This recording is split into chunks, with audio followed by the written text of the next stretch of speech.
Hi guys, we're back again. I'm Bianca. And I'm Fung. And we're consultants with Quintessential Consultancy. And we're here to help you with approaching your interviews for UK and US university. So I'm a UC Berkeley graduate having studied psychology. And I'm a law grad from Oxford. So we found that a lot of people tend to focus a lot on application essays, but tend to freeze up quite a bit on interviews. Yeah, and I think we're trying to see what's the best way we can help you prepare. The most common difficulty, I think, is that, people don't really have someone to help them with the interviews, because an interview is a two-way process, essentially. It's between another person trying to figure out whether you're right for that university or not. And so you need someone to kind of be like that person, to ask you those same kind of questions. And most of the time, who do you have to help you? You have your friends, you have your family, and you have your teachers. So unless you're really lucky and you know someone who's gone to that university or been through the same process recently, then they could help you with the interviews. But most of the time, I don't think this is the case. Yeah. A lot of people feel like they're walking into interviews blind. There's a huge range of different questions, especially if being in a room with another individual or several individuals that you don't know, and they're asking, that you're relying on your answers to get into the university. There's so much pressure and your confidence pummels and you struggle, and we get that. Yeah. But I think the most important thing you take away from this video is that it's not so much about what you know, but also how you think and how you show your interviewers how you think. Tip 1. Read, reread, and reanalyze your own personal statement. The most obvious questions that they probably would ask are questions related to your personal statement. That could be like books that you've mentioned, articles. They might ask you your opinions on it. So for example, if you said you read a certain book, it's not like you have to go home and memorize every single thing about that book, but you got to know at least the main concepts or what that author has argued about. Tip 2, try to ask questions. Don't ask questions for the sake of it. Don't be nitty-gritty about when would I know I'll get accepted by, or where would I live if I was staying on campus. Don't ask those kind of questions. It's so pointless. Precisely. You can find that out yourself. Also, when you're asking questions, try to be curious and inquisitive. Ask them certain questions that may challenge what they're asking you, but be respectful when doing that. Just don't sound arrogant. As long as you're respectful and you genuinely want to know why they're asking you certain questions or the premise behind certain questions, and that's perfectly fine. Don't forget to kind of think out loud when you're being asked questions.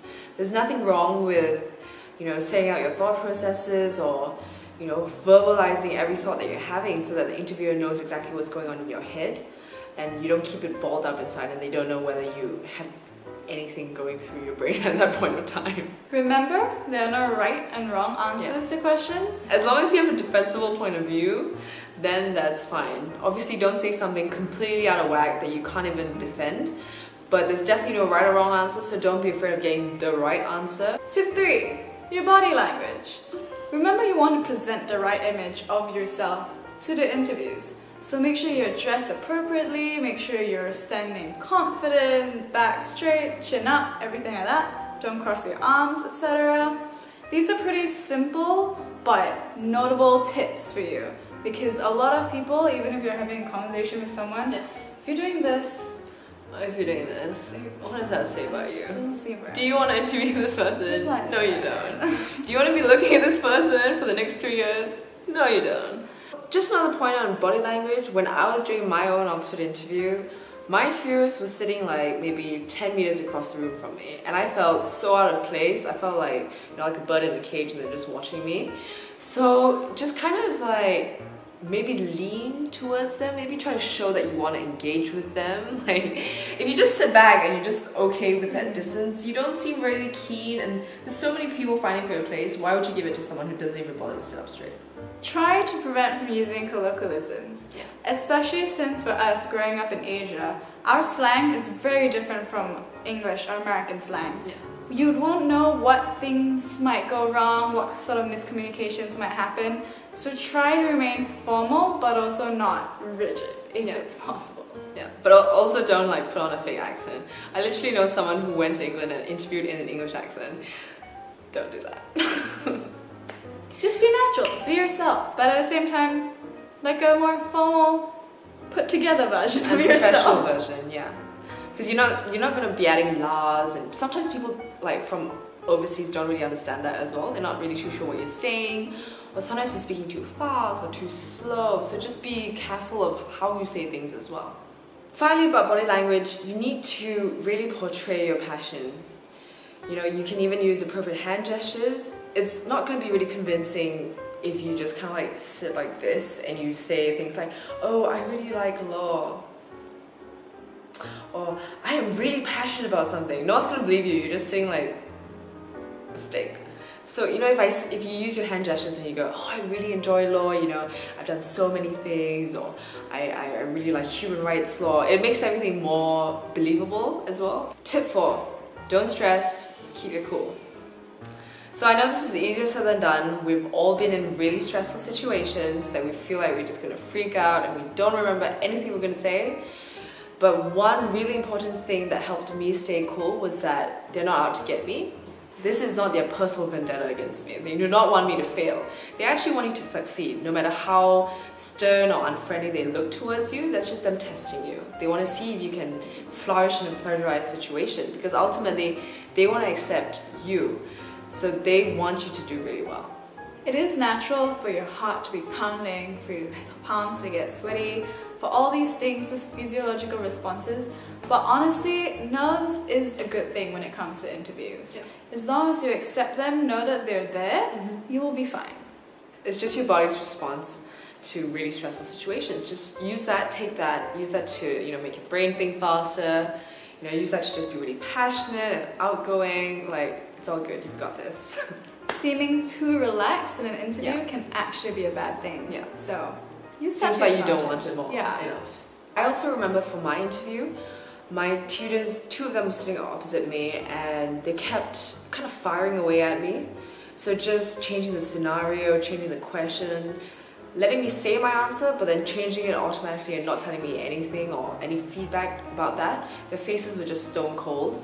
But I mean, this is just part of the process. Like, you just kind of have to forge on. Just be really thick-skinned, just keep smiling, you know, and that's good enough. Like, just don't take it personally. I think that's one thing. Don't get angry at them, like, oh, why aren't you listening to me? Or, you know, that's just, sometimes it's just their act. They just want to see what you can do. Don't forget that they're interviewing hundreds and hundreds of people outside of you. Yeah. So they're also probably tired, probably, you know, just Slightly bored. bored of having to see all these different people all the time. Bored of listening to the same answers. So, yeah. So just be yourself and be awesome. Tip 5. Don't pretend to have an answer when you don't. You see, a lot of these interviewers are professors for the school, and they are people who have written textbooks. So there is almost no chance that you would know something that they don't. So if they're asking you a very difficult question, if you can make an attempt to answer it, do so. But if you start pretending like you know everything that you're talking about, that could lead to dangerous ground and make you seem arrogant. Yeah, so definitely don't bluff your way through. They will see through it pretty much instantly. Because even if they haven't written the textbooks, they've done this for way longer than you have. So you just gotta accept that they will definitely know way more than you do. All that you can do is try to show them how you approach the question with a rational thought process. One more reason why they would probably hate it if you just try to lie your way through it is that you're wasting their time. They can see through it almost automatically.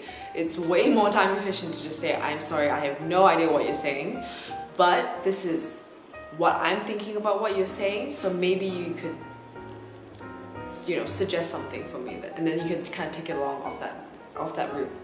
Maybe a little bonus tip is that once you're done with your interview, don't stress about it.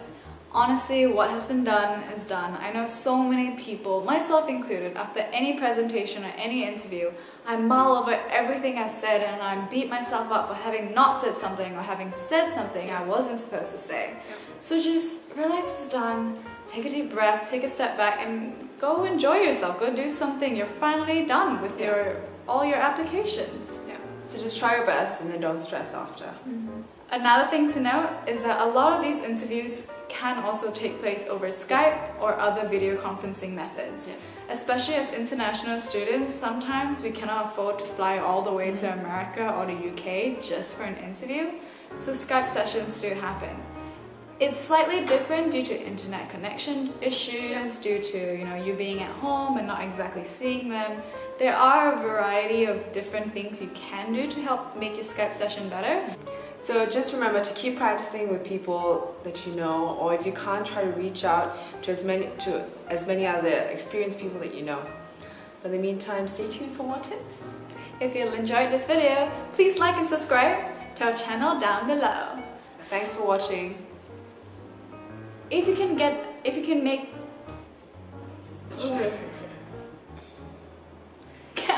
Alright. they're not just this